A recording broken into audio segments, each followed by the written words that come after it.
Hey guys, kembali lagi di podcast Dejet, podcastnya orang-orang Dota di Indonesia. Game yang kata komunitas pesimis di Indonesia udah mati, tapi padahal masih rame-rame aja sih sebenarnya.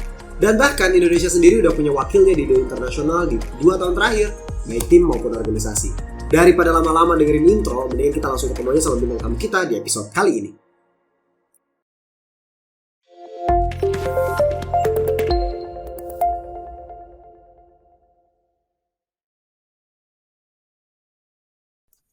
Alright, ladies and gentlemen, welcome back again to my channel, Papa Dejet here, and today we have a special guest star. I think he is one of my, I don't know, my idol back then in 2012, I think, because we met before, but I don't believe that Miracle remember me back then when Miracle visit Indonesia for some Southeast Asia Invitational, and we meet again right now online, and yeah, here we go. Miracle is here. Hello, Miracle. Hello, nice to meet you guys. Hello, everyone. Hello. How are you doing? Yeah, it's been fine so far. It's been fine. Uh, Okay. yeah, I've been back home.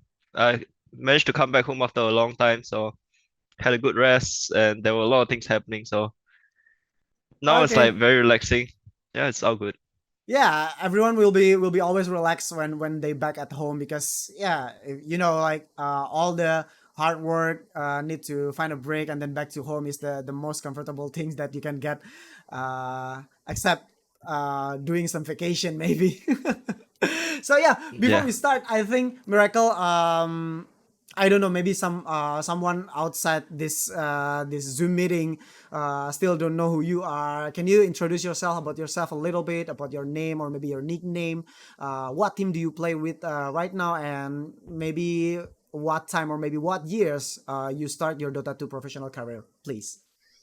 So basically, my name is Galvin, and my nickname in Dota is Miracle, and I'm playing for Drinkwater now. I mean, the team name is called Drinkwater, so it's kind of funny, but like it's just how it is. I started my career I started way back in Dota 1. I think I started like when I was 13, so maybe like 13 years ago, 13, 14 years ago. And I started Dota 2 at like the year end of 2011, and I started like it's really early. And from then on, it's all the way. I've never stopped, just continue playing. Okay, just continue playing. So you're based in Singapore, right? I mean, there's no organization, so we just play at home. Yeah. Some of them are from Singapore, some of them are like from Mongolia and Philippines, like every other country as well. All right, that's great. That's great. But you're living in Singapore. Yeah, I'm living in Okay. Singapore. Okay, Yes. but before we talk about your current team, which is a Drinkwater, that I do believe is get sponsored or maybe get acquisition by Mid Avenue Gaming, right?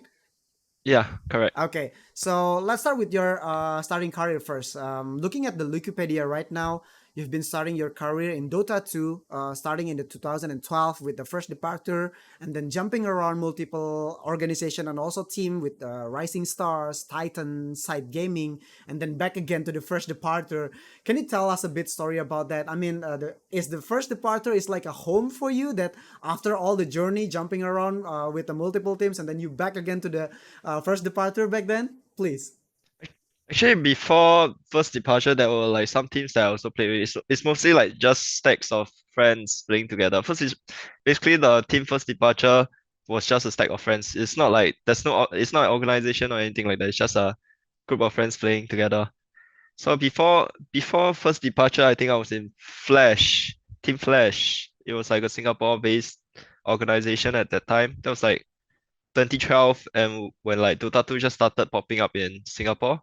And then after that, after Team Flash, then I started to play with my own friends like Polosen, and at that time Labi, Kai, and Hana. I think it was Hana. His name was Hana back then.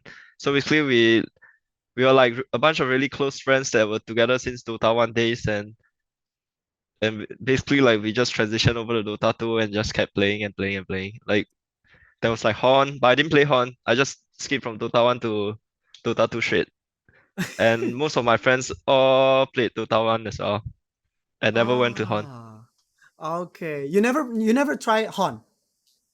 I played a few games.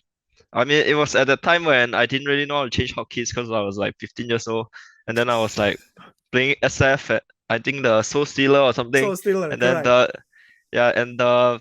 I was like thinking why my race is QWER because everything is like basic QWER over there. Then I'm like thinking how am I supposed to use my race? So I'm familiar with everything.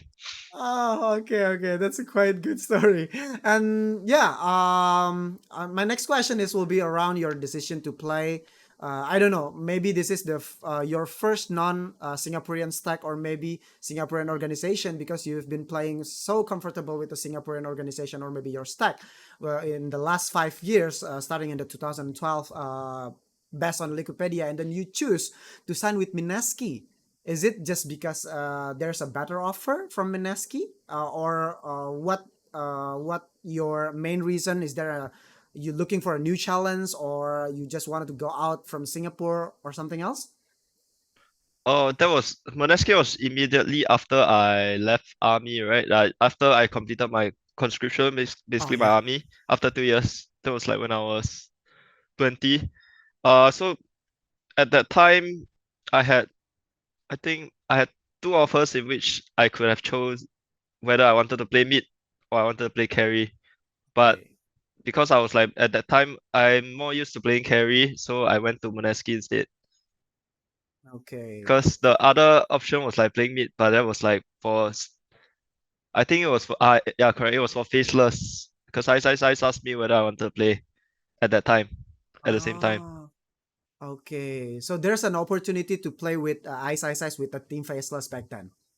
Yeah, that was a chance. That was the if I decided to go there at that time. Cause if I recall, basically at that time, right, when I just came out from army, Ice like tweeted something like he's like looking for a high MMR player to play mid, and there was like three of us that just reached 8K at that time. It was Kiki in your dream In your dream. and Jabs. Yeah, Jabs and me.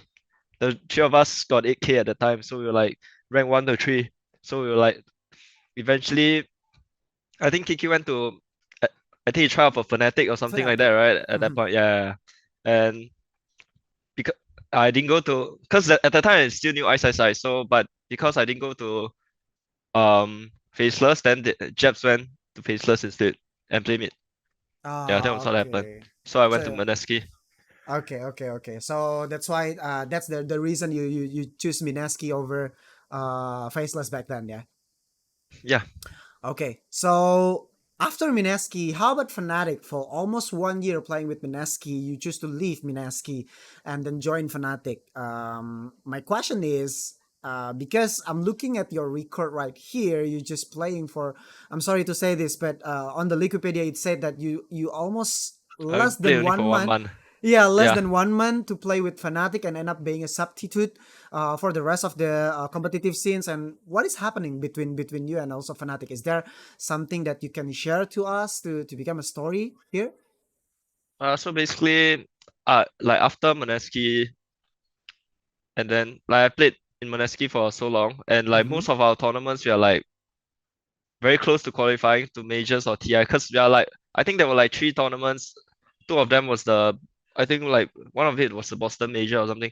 Two Mm-hmm. majors and one qualifiers that we were very close to qualifying, but then we just lost. So it's like after a while, I mean we've been together for a year.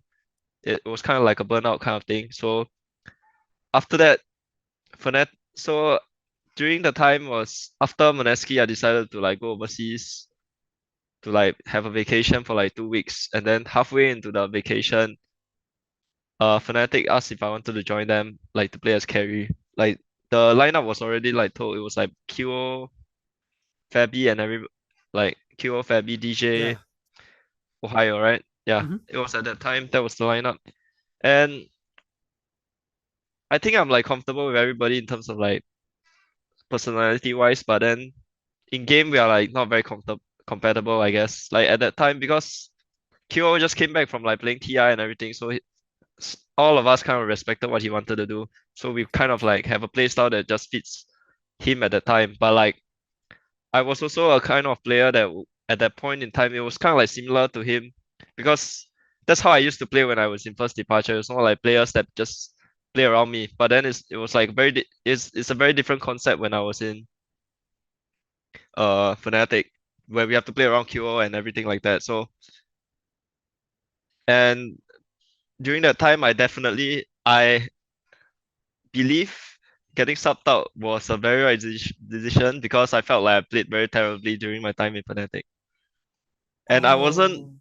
I was also a very different player from when I was in Fnatic and later on because in Fnatic, like in my early on of my career, right, I never really talk a lot in game.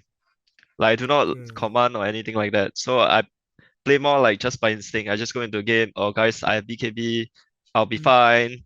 Like just mhm. small talks. I won't say anything big like let's push here, let's push there, or any command that the team. Ah, At the time that was what Fnatic needed, like a very top tier okay. carry, because they had Mushi before that, right?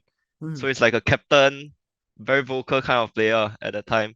Yeah, and then it switched to me, which is somebody that don't talk at all. Okay. Okay. So is it safe to say that you're being a substitute back then when you play with Fnatic? It's a mutual agreement between you and Fnatic, all the managements, and also with you.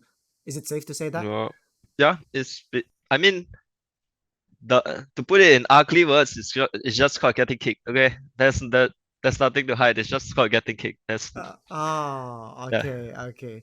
All right, all right, all right. Let's move on then. Let's move on to the 2018. Signing with Invictus Gaming Fatality for me will be, I don't know, is this your biggest leap of your career in Dota 2? Because you're going outside, not just only from Singapore, not just only from Southeast Asia, but you're going to the China region in 2018 and you back again to the Singaporean organization Resurgent.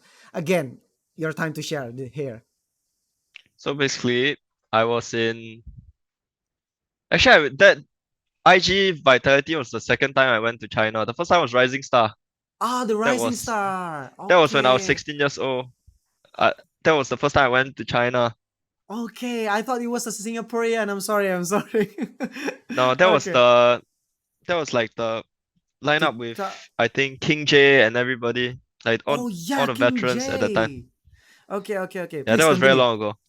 Okay. So okay, let's talk about the first time when I was in China first. Okay, let's talk Go about the on, Rising go Star again, part. go again. Let's go back there first. So basically, when I was there, when I so for me, me joining Rising Star at that point was like a very last minute decision thing for them. But when I was there, basically like everybody in the team was like, I basically screamed with them one time. Okay, the whole entire team one time, and we stopped screaming after that. We don't train at all because at that time I'm not sure what was going on, but basically there was no training, there was nothing. And then Okay. the next month was just nothing's happening and everybody's just going out having I didn't really even get to meet a lot of like as in I didn't really get to meet all the players that much because like they're just in the boot camp and then they're out because they're all from China, right? They all live there, so they have their own thing to do. So I basically went to China. I stayed there for a month and just played Dota there by myself, just playing pubs and so that's why it took me so long to want to go back to China again because it was more of like it was a very I'm not even sure what was the experience. I just went there and then did nothing and then I just come back to Singapore again. I was like, huh? I'm a bit confused. If you're confused, how about me? I'm not even know what you're doing over there. I basically went there, played one thought okay, that at that time was there were still tournaments that we need to go down and play. But other than Okay. that was mostly in the boot camp we did not train, we did not do anything, we just played. Yeah. We just went to tournaments and then back back home everybody does their own thing and then we just move along. Like we are not even friends, you know. I wouldn't even call us friends. We just go to a tournament together. Maybe some of my friends from China that I know outside of like I mean I know them in Dota, but like they come over and bring me out to eat. But nothing to do with the team most of the time. My God, it's kind Then of yeah. Yeah, it was a continue, please. very weird experience. Definitely a weird experience. Exactly. Then second time was IG Vitality, which is like Yes. after Fnatic and then playing the KI qualifiers, I went to IG Vitality. Yes. At that time that was like I would say a very that was the first time I went to a major, I think. First of all, I think that was the first time I went to a major. I think it was when we played, I can't remember what tournament was it, but the major was the Changsha, MDL Changsha. So that was like Mm-hmm. a very nice experience for me because first of all the hotel was nice, everything there was nice. But Of in course, it's a major when I was in class. IGV, uh compared to being in a C team, right? Uh-huh. A Chinese team is very well structured. It's more of like everybody. I mean, there's not a lot of room for us to like talk about random stuff. I mean, we still talk about random stuff if like it comes about, but it's a very professional setting where everybody knows that it's their job to do well. Okay. And like, so when everybody is gathered up at the boot camp, they are just very focused on like trying to play, trying to play their best. And like, there's no such thing as, sugarcoating. Like, let's say maybe in Southeast Asia, if we are playing bad, maybe sometimes I won't tell you because you're my friend. We're knowing each other for a long time. It's not really a good thing, to be Mm-hmm. honest. So when it was in China, it's a different thing. Like that was like a very eye opener for me. So it's if you really want to improve, you really have to tell your teammates or whoever that you want to improve with that okay, you're wrong. I think this we should play like we come to an agreement on what's the right way to play the game, right? Because there's Uh-huh. a lot of different ways to play Dota. Yeah, so IGV was quite it was a nice time. Definitely a very nice time. Okay. And then after IGV, you back again to Singapore with Resurgence. Is there any reason why you why you choose back to Singapore again? I mean, like, what happened It's with you? basically Mhm. yeah, it's basically going back to my roots, play with my friends again, just chill out for a bit. Yeah, but, Okay. but basically it was just like five of us at that time. We decided, give it a try and see how it goes. Like it was because I believe Resurgence only lasted for a few months, and then after that, everybody just go their own way once again. I think Ah. Wilson went to play with Winter and Nothing to Say and Bello, Mm-hmm. and Chibi. I mean, Chibi goes to do his own thing, and the rest of the players retired. They stopped playing. They just gonna Okay. focus on real life. And after that, I went to Complexity. I think Yeah, you try after his trial with the complexity back then in the 2019 or maybe around 2018 until 2020, I believe. You try out with complexity, but on the Wikipedia again, I'm gonna stick with the Wikipedia. It's just say that you try out or maybe trial with complexity. Is that something that uh real thing happen? I mean, like, you're not even playing as a player for complexity. It's just a trial, and then I don't know. We can say it a fail trial or maybe it's a success trial. Can you share a bit of story about that trial? I was actually in complex. I think the Wikipedia got it mistaken because I was in complexity for like almost a year, if I'm not wrong. I was like in the Ah, team for like almost a year.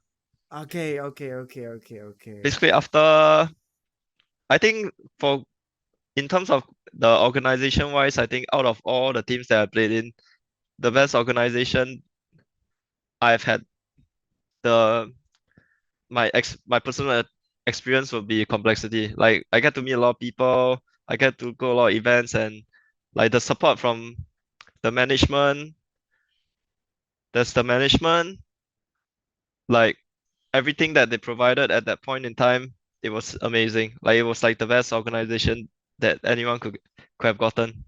I went there with Dev, I believe. I went with Dev, yeah, correct. And Okay. it was like Mm-hmm. a very eye opener for me. I went with Dev, I went with Adam. Adam was the one that brought me into what you call it, complexity. He was the one that asked me. Okay. And Okay. during the course of uh, that trip over to US, I learned a lot of stuff. I get to play a lot against all the amazing players and teams like OG and everything like that. I definitely learned a lot from them. That was also when I start to become a little bit more vocal and Ah.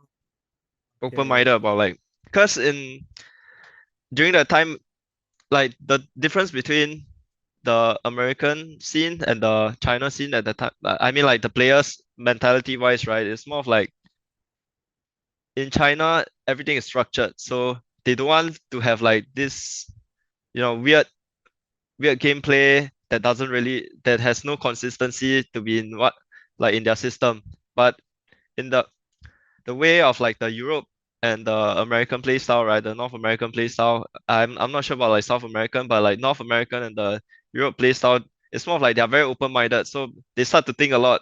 And like let's say today Mirana got buffed and like the way they think about the game is they'll start to think about different ways to make this look very overpowered instead of like, oh, it's just Mirana, she shoot arrow, she has to play like with the team, something like that, you know. It's a very I so it's understand. like two different two very like different play style coming together and like I'm starting to, like absorb everything in. But during the first season when I played in complexity, I played terribly. I felt that in that during that time I played terribly. Oh, During okay. the first time I was in any I mean I didn't play well. I wasn't talking a lot. Like there was a lot of no, there was I actually didn't expect to like last the whole year, almost a full year there actually. Because after the first season, I was like very very disappointed with myself. But after I came back from like we went back to went back home for vacation and then we come back for the second season. That was actually when I started like waking up and actually playing the game.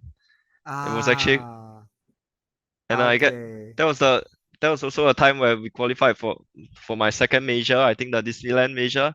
The Disneyland Yeah, that major, was correct. yeah. I went to Disneyland at that time, and Mm-hmm. at that also the proudest moment was actually winning Fnatic on LAN at that time. Okay, Because yeah, I yeah. was from C and I managed to beat Fnatic in the bracket, and it was like huge achievement for me. Okay, okay. Yep. Then shortly afterwards is gradually I think we started to change a lot of players like midway into Mm, like the complexity side of things. okay, And after that, things started to go downhill. It always happens basically like once the yeah, dynamic of the team start to change, it's like a lot different. And then from then on, just gradually we just stop playing that well and like how everything happens, the team disbands. But okay, I enjoyed my time with everybody there. okay, All the players that was in complexity, the management, the play like whoever I met in complexity, everybody was really nice. It was okay. a best experience for me. Okay, so let's recap this. I mean, like you've been not just only jumping around with the multiple teams, but you also doing jumping around with the multiples region, Southeast Asia, and then you go to China, back to the Southeast Asia, and then you try the North America with complexity. Which region do you like the most, despite organization base? Yeah, I mean, like the way you play Dota. Which region do you like the most? Uh, I guess because like it's like the one that I'm most familiar with. Mhm. But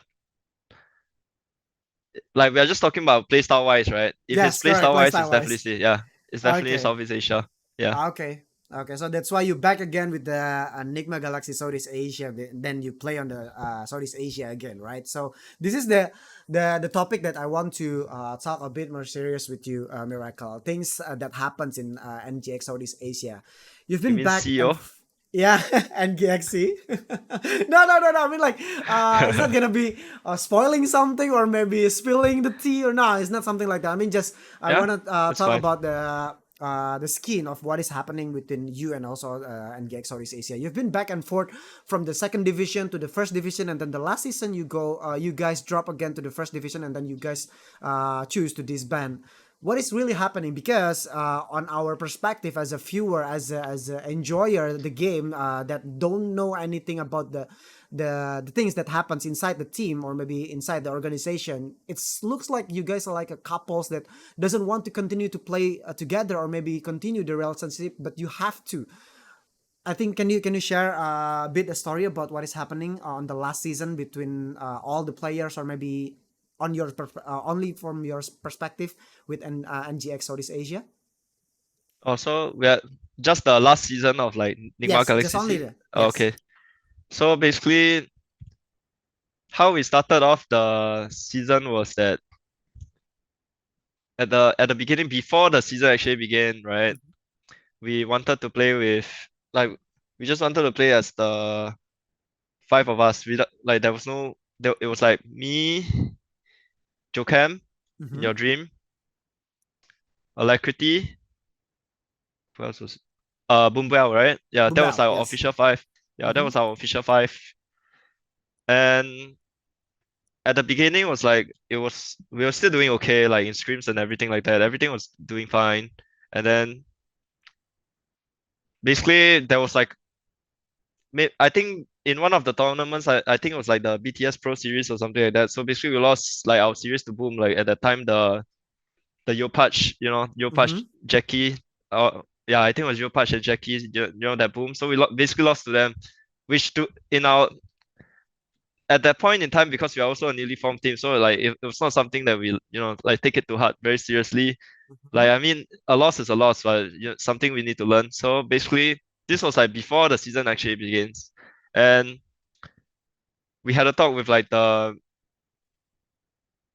coach and management side of things. Actually, before the season, actually Adam was our coach. That was Ah, what yeah, happened. Adam, Before Adam. the season actually begins, Adam was our coach. So basically, Okay. after we lost, there was like a talk between like the management, the coach, and coaching staff, and everything, right? After everything, we decided to change. Like, I'm not sure exactly sure what's there for me to say, but so basically, what happened was after that, we ended up with X Freedom as our coach again for the next Okay. for the season. And to be honest, in the first few series of like the tournament, like I think our first DPC match was against Fnatic, which was Mm-hmm. the one we lost 2-1, and I think we didn't even play that bad. Honestly, I think like after that performance against Fnatic, I was like quite confident in our our games going forward in the major, as in like going to the major and everything like that. Cause we lost 2-1 and our final game was like I think like a 60-minute game. We we played like there was like a lot of insane games going on at that time. And then so we lost to Fnatic. Nothing bad happened out of that. So fast forward to our next match, we fought Polaris, and we at that time we did very well against them, so we won 2-0. And everybody is feeling good. Everything is everything is fine. And then I can't exactly remember who our third match. I think it was Talon, right? We played against Talon. Mm-hmm. And that was when like things started to go a bit downhill. Like between like Okay. I'm not gonna maybe it's me, maybe it's like everybody, but it's basically like there are 6 people in the team. Okay, let's just Mm-hmm. say six in it. There were issues between like 6 people in the team. We're just not sure. I'm just not gonna point fingers at who, but I'm just Mm-hmm. saying that there are issues in the team after that. So we lost Ah, 2-1 to okay. Talon. Then everything goes downhill. We basically lost everything after that, right? Okay. Basically, we got Dreamers out to take over Kiki and everything. Everything just goes downhill. So I'm Okay. not exactly sure what to say after that also. Yep. Yeah, it's the same thing that Kiki and also Joker, because Kiki and Joker are also been in this podcast too, and he said that yeah, something happens since that point when you also said that the 6 people in the team, and then someone trying to overtaken and blah blah blah, and everything just go down after that. And yeah, so, when you heard about the NGX Southeast Asia will not continue their journey in Dota 2, especially in Southeast Asia, what are you thinking is the best option for you that time, Miracle? Actually, before the because Bef- at that point in time, mhm. as in like even before NGX like disband or anything like that, right? Mhm. At that point in time, I think the team didn't really like wanted to continue playing with. I'm not Ah. sure whether it's like the team didn't want to I mean, maybe it's the team didn't really want to play with me anymore. So like after that, I didn't really like think too much about like continuing with NGXC. So it was like not that big of an issue. Cause Mhm. uh, assuming we did okay in the qualifiers, assuming we did Mhm. okay in the qualifier, our contract with NGX at the time also ended already, so it didn't really matter whether like if they wanted to continue with another C team, then they could. But most majority of the time after the qualifiers, our contract, as in like maybe some of us, maybe all of us, I'm not sure, but for mine at the time it ended already, so it didn't really matter to Okay. me that much. Okay. So is there any offer coming from Southeast Asia team or even non-Southeast Asia team back then before you gather all the powers from the Or from drinking different, water? yeah. At that time there was one North American team and one Southeast Asian team, but it's not like it's just those like not say new, but like a team that's like basically no difference from a stack, at that point Yeah. in time. So basically, those are the only two options at that time. Okay. I was like, but for me at that point in time, because after the Nigma Galaxy thing, I didn't felt like I was like playing very well. So I just wanted to play a role that at that point in time I felt the most comfortable is either carry. I mean, if I felt like playing offlane, then I'll play offlane. But at the time, I definitely felt like playing carry a lot more. So I just started practicing playing carry. So I Okay. didn't really actually wanted to join a team, but then Excellent asked me whether I wanted to play for like the qualifiers, the open qualifiers. So I was Okay. like, sure. Because Zhu also just ended his time with eHome. Oh, So okay. so we decided, okay, why not you just play and just try out? No harm anyway, right? We're just going to just remember to register our majors and register on the website, play play, and if we lose, then I mean nobody expected us to win or something like that. That's how we thought about it, lah. Just Okay. basically just play for the competitive experience. Okay. So about the players, who's gather all the players? Is it excellent that contacting all the players, or is it you? So basically it was like uh it was it was not actually excellent that contacted us. It was like Yamate contacted me, but he was his excellent at that time. Okay. But he asked whether I wanted to play three, but at the time I didn't really feel like playing three anymore. So I was like, no, I didn't feel like playing. But shortly afterwards, I'm not sure about what went on over there. So after that was like Zio and Excellent got a chat together, and then he was like asking who wants to play together, and I'm like, okay, I'm down to play if they want me to play as one. Okay. Okay, that's great because looking at you playing at position one, it's like nostalgic for me to show you play a Naga Siren again, like 2012, 2013, because I think that's your pick as a carry player in Southeast Asia because everyone in Southeast Asia will scared when first departure pick a Naga Sirens and then I don't know how to counter you with the Naga Sirens back then, but today's you back again with the first position, and I wish you nothing but good luck with that. And so Mid Avenue Gaming is the team is really I mean like the way you get the sponsorship support right now from Drinkwater and then become a Mid Avenue Gaming. Is it some coincidence or maybe it's already planned? Actually, that's something I'm not really sure like if I can talk about anything regarding that. Okay. So I'll just avoid that topic for now, if Okay. that's fine Okay. with you. Fine. Fine. Fine. I mean, like I said, I if mean, you if yeah, you yeah, if there's like any other story that you can bring up that I sure, can sure, sure, remember, sure. It's okay. like you Okay. can talk about like CEO MIZU, at that time, that Okay. whatever works. Okay. Okay. So about the preparation of the team, is the preparation good? 1 to 10. How's the preparation? Like this current team that I'm Yeah, on. this current team. This current team. I mean, we haven't because the Division 2 starts on like early February, February. and Yes. yeah, so and we are not like we're still basically at home, so most of us is just at this time chilling until like maybe like in a few more days time we'll most likely start training again, so nobody gets burned out and things Okay. like because everybody has their own family stuff to settle anyway. So Okay. after that we'll start training again. Is there any boot camp? Mm, no, I don't think we No. are boot camping for this Okay. season. Stupid question before we close this conversation or podcast. why you changed your nickname from Miracle to Mizu? Just a stupid question for me. Uh, at at that time, it's like I guess I just wanted to try out a new name, and I thought the name was like pretty nice, so I decided to change. But Okay. Is there any I meaning for I that? would no, it means water, but actually I will avoid calling myself Mizu from now on. So basically, there's an insider joke in the team is that if I'm not doing well, I'll call it's Mizu playing, and if I'm doing well, it's me. Okay, so basically that's how that from this point on, that's how I'm gonna go about those two names. Okay, okay. That's quite a great jokes. I mean, like if you're not playing well, it's a Mizu that playing. If you're playing Yeah, pretty it's the well, and Mizu. then it's a CEO miracle is that back. play.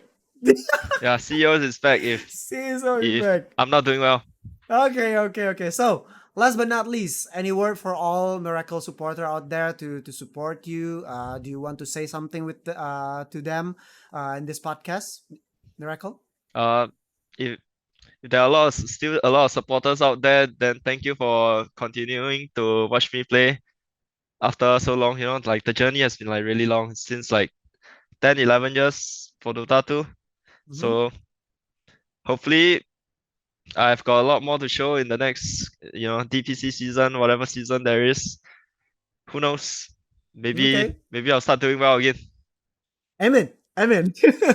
All right, let's close this podcast and thank you so much for your time, Miracle. Once again, it's been a pleasure to talk to you. And then I just want to say that good luck on your second division this year, and see you next time on the next episode. Maybe. Thank you, Miracle. Bye bye.